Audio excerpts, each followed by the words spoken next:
எல்லோருக்கும் வணக்கம். நான் அட்வொகேட் செந்தில்குமார் ஈரோட்டிலேருந்து இந்த பதிவு உங்களுக்காக போடுறேன். இது ட்ரஸ்ட் சம்மந்தமானது. ட்ரஸ்ட்டு வச்சிருக்கிறவங்க, என்ஜிஓ நடத்துகிறவங்க, ட்ரஸ்ட் மட்டும் இல்லை, சொசைட்டி, செக்ஷன் 8 கம்பெனியில் ரெஜிஸ்டர் பண்ணவங்க, இவங்க எல்லாத்துக்குமே இது பொருந்தும். நிறைய பேருக்கு இது தெரியறதில்ல.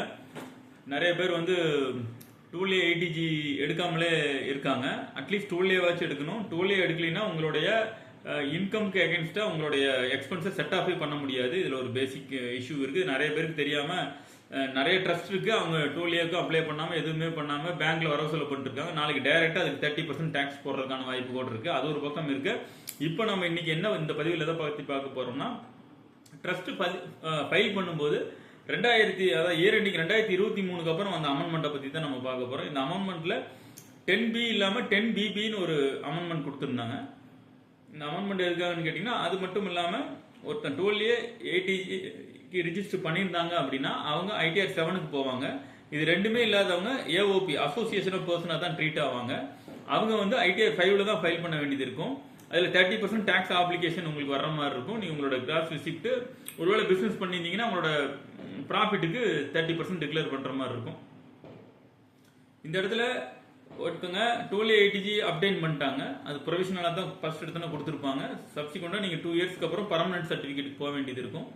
பர்மனன்ட் சர்டிஃபிகேட் போகும்போது இந்த இன்கம் டேக்ஸ் ஃபைலிங்கோட எல்லாம் ப்ராப்பராக இல்லைன்னா உங்களுக்கு பர்மனன்ட் சர்டிஃபிகேட் கொடுக்கறது ரொம்ப டிலே ஆகக்கூடிய வாய்ப்பு இருக்கு.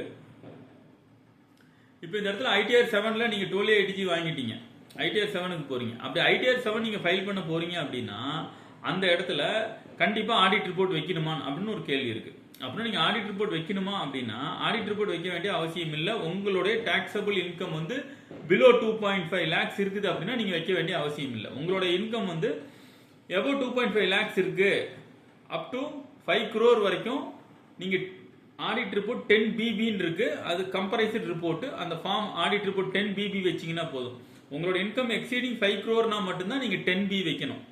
இதுதான் பேசிக் எக்ஸம்ஷன். 10க்கும் 10Bக்கும் 10BBக்கும் நீங்கள் இதை மாற்றி வச்சிங்கனாலே 30% உங்களுக்கு பெனால்ட்டி வர்றதுக்கான வாய்ப்பு இருக்கும்.